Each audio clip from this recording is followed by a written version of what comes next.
Kaya nga po nagbababala ako sa mga content creator na mga DDS at yung mga DDS sa supporter, i-avoid nyo yung taong yan, i-block nyo yung taong yan. Huwag kayong mag-engage sa kanya. Dahil pag mag-engage kayo sa kanya, gagawang kayo ng content, aasarin kayo. Pag gumanti kayo, yayayain kayo ng debate. Pag pumatol ka sa kanya sa debate, ang mangyayari, magkakapersonalan kayo. Pipersonalin ka niya, aasarin ka niya, kakalkalin niya yung mga hula-hula niyang buhay sa'yo. Gagawa siya ng mga imbento sa'yo. Tapos, pag ginantihan mo, ayan na, kakasuhan ka na. Dahil nga, sa kanyang pananaw, hindi siya abot ng batas ng Pilipinas. Pero siya, pwede siyang mang-abala sa atin dito sa Pilipinas. Hindi lang ako yung kinasuhan, 3 kaming kinasuhan niya. Yung isa nag-a-attempt siya ngayon. Yung kanyang mga minions dito, yung kanyang wakwak. Meron siya kasing aswang dito eh. Mukhang aswang na vlogger na dilaw.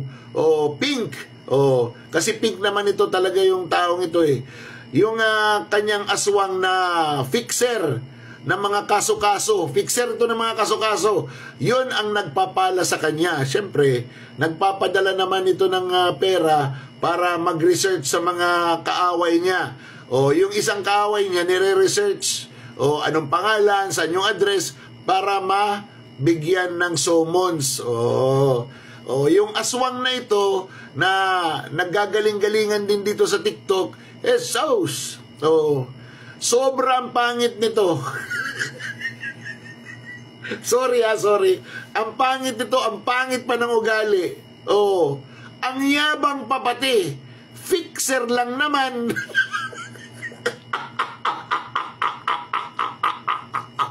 Ngayon, nagbababala ako sa mga content creator.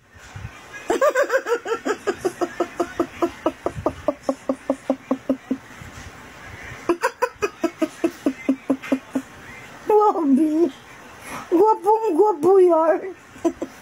Ganito, umpisahan natin sa pak. Mine. Screenshot done. Anong code?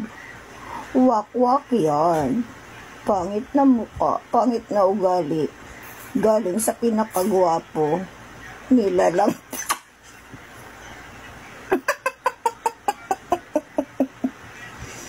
Alam mo,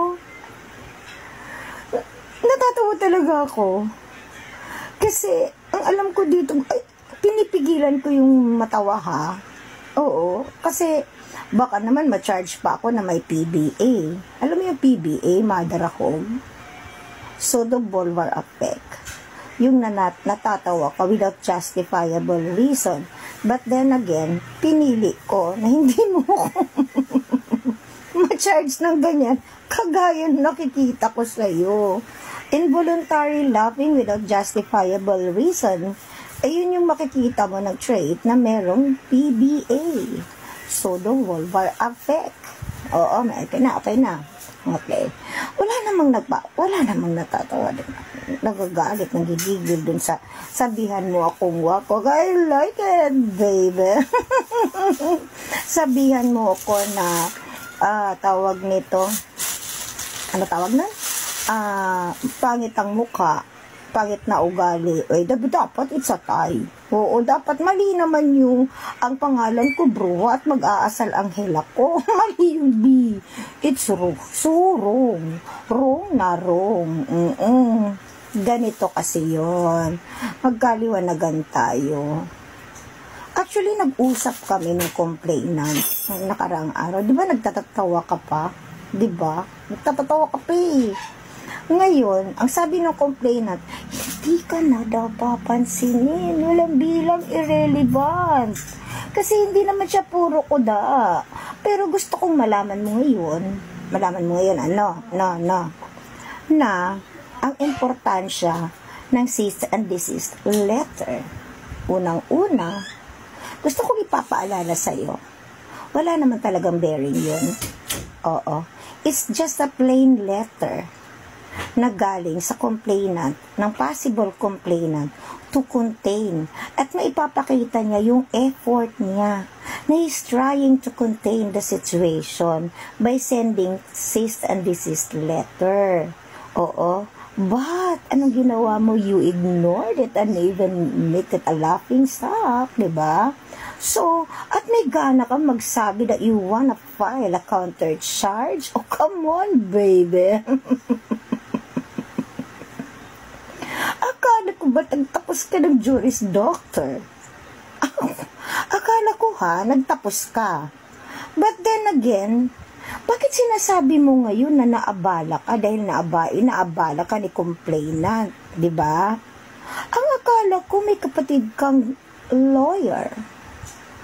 Kasi pag kapatid, I do understand na tawagan mo lang, hoy brother, ayusin mo nga to, may asunto sa akin. Di ba ganun? Bakit ka nagbibibiyay pa?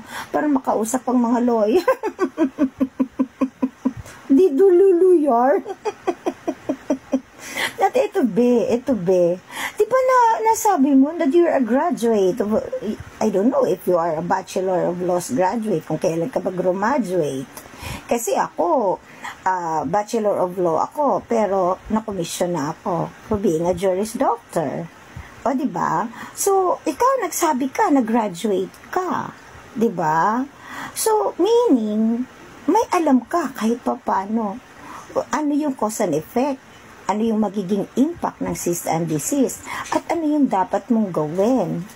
At dapat alam mo, when can pwede kang mag-counter charge. Diba? Ang cease and desist, sweetie, ayun yung ibig sabihin yan na kinukontain dapat pinapatigil ka. Okay, bigyan kita ng konteksto. It may be, maaari naman na kung sino yung nanguna, but then again, dates won't lie. Date and year won't lie. Sinong nauna sa'yo ng complainant? Diba? From the very first day of the day by day. Nauna ka, be. Nauna ka. And then again, nagkapikunan na ang tawag nun in pari delicto. But then again, the complainant made an effort to contain the issue. Nag-send siya ng cease and desist letter for you to realize, being a bigger person, kung bigger person ka, dapat naisip mo yun kung tapos ka ng Juris Doctor or whatsoever. Diba? Pero ginawa mong katatawanan. Diba? So may gana ka mag-counter. Tawagin mo pa akong fixer. Uwi. O di ganito na lang. In pare delicto tayo ngayon. Fixer na kung fixer. Pero alam mo ba ang pinagkaibig sabihin ng fixer? Diba? To fix something broken. Diba? Ano tawag sa scammer? Nasa Webster ba yan? O AI o ano? But anyway, mother ako okay lang ako. Tawagin mong wakwak. Wawa. Oy, be.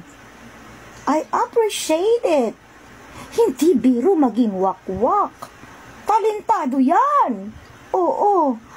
Pero yung kamukha mo, ang tabon man, during the time na uso pa ang mga Australopithecus afarensis, that's another thing. But anyway, anong pinukuda mo? Kung may abogado ka naman at graduate ka ng college, ng law school, pati ba dapat mag-thank you, bro? Ganit. Ayan tayo, madarahog. Una-una ka, Gina Gika, at pag narisbakan ka, you will cry hallelujah. Yan tayo magpakalalaki kasi. Kaloka.